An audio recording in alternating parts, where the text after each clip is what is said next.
السلام عليكم واحلى تحية حب لاحلى متابعين. ازيكم عاملين ايه؟ يا رب تكونوا بخير. النهارده طريقة سهلة وبسيطة للمخلل الزيتون الاسمر الكلاماتا. هنعمله بطريقة سهلة وبسيطة بدون ما ننشف ولا نقعد 3 ايام ننشفه في الشمس ولا في الفرن ولا الحاجات دي كلها.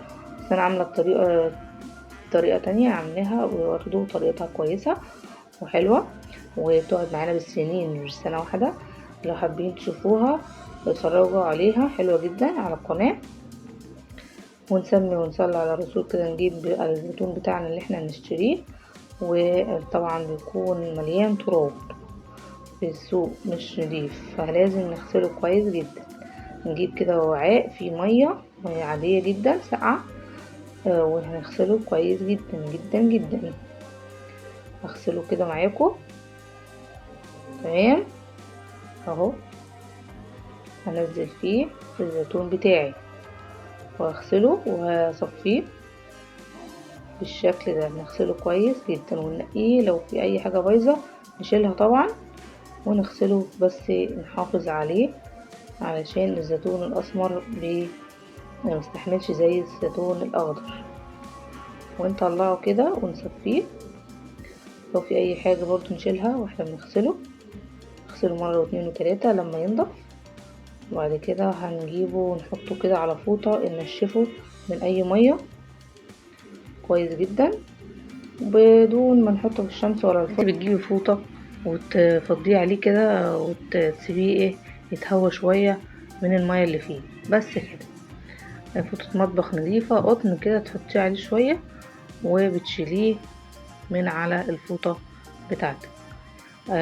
مش هتحطيه في الشمس ولا حاجة، مش هنحطه في الشمس لأنه في ناس بتحطه في الشمس، والطريقة التانية حطيته في الشمس أو في الفرن ممكن تحطيه على نار هادية.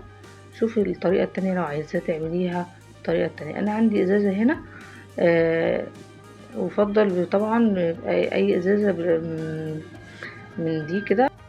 ازاز المية بتاعتنا اللي نرميها دي ما نرميهاش، نحتفظ بيها ونخليها للحاجات دي. عندك برطمان ازاز يبقى كويس برضو. ودلوقتي هرش الملح عليه كده، الملح الصخري، الملح البحر يعني. بنحط عليه كمية كده 4 معالق 5 معالق على الكيلو.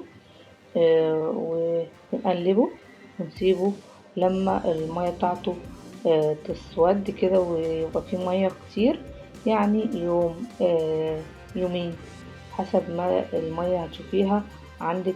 الزيتون نزل ميته المرارة بتاعته يعني.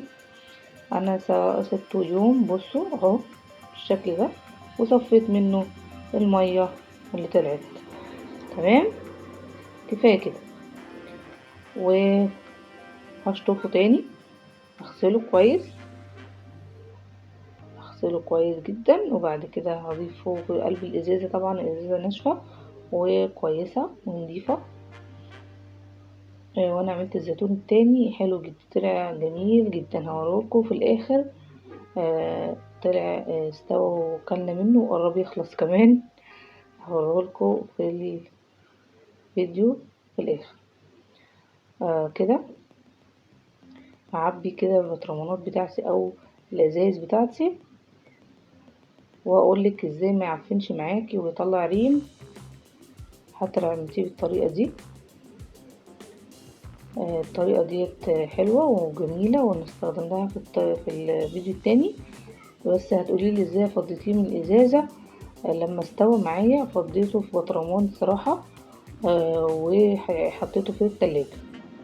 اول ما هنفتح عليه اي مخلل، هو يفضل لو الجو ساقعة عادي ممكن تخليه برا، بس يكون انتي بتستخدمي له معلقة خشب. ويفضل لو استخدمتي معلقة معدن تبقى معقمة، يعني تحطيها على النار، تغسليها وتنشفيها كويس. وانا ساعات كمان بحطها على النار كده تنشف كويس جدا، يعني بعقمها وامشي كده عليها النار، وبسيبها تهدى واحط اخد منه المخلل واقفله، ما يجرهاش اي حاجه. تمام كده خلصت كده الكميه. هضيف عليها بقى ايه معنا هنا؟ الملح بتاعي اللتر مية عليه 5 معالق من الملح الصخري، ومعلقتين من السكر، وربع معلقة صغيرة جدا ملح الليمون. وكمان عليه في الاخر لما ندوب كويس جدا حاجة بسيطة جدا من ملح الليمون. تمام.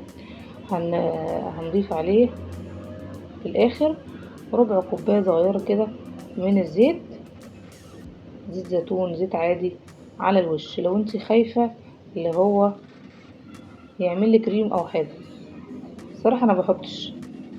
لو عايزة تحطي وتضيفيه مش اي مشكلة. المعلقة طبعا انا قلتلكوا كذا مرة المعلقة بتاعتنا ما تكونش معدن، نقلب بيها خالص. يفضل خشب او سيليكون، حتى لو احنا بنطلع برضو المخلل تبعد عن المعلقة دي. تمام. هي كلها عندنا موجودة في البيوت، بس احسن في المخللات والجبن والحاجات دي ما نطلعش بيها المعلقة الخشب كويسة جدا وصحية، والسيليكون. خلاص تدوب كويس جدا الحاجات اللي قلتلكوا عليها مع المية. المية دي طبعا مغلية وبردت، اتغلت وبردت، اتغلت وبردت. تمام. مية مغلية وبردت. خلاص. وبنحطها بقى على الزيتون بتاعي، نملأ الازازة خالص. اهم حاجة نتحط في مكان مفيهوش شمس. المخزين بتاع المطبخ اللي بنخزن فيه المطبخ دوت الخشب او المونتان جوه، عشان ميبقاش فيه اي عرضة للشمس خالص. هنعمل كده. قلنا لو خايفين اللي هو يطلع ريم او حاجة، حطوا عليه نص او ربع كوباية من الزيت في الاخر، زيت زيتون، زيت عادي بنستخدمه. وبنحطها كده زي ما انتوا شايفين. لما يستوي معانا بيطلع احلى حاجة ان شاء الله. تنيموها، توقفوها شوية، نيموها شوية، مفيش اي مشكلة، وبيبقى احلى زيتون تاكلوه. بيبقى جميل جدا وما شاء الله حلو قوي. ان شاء الله يعجبكم. متنسوش بقى يا جماعة اللايك والشير والاشتراك في القناة. والزيتون هو اللي اقدر ان انا عملته وريتهولكم.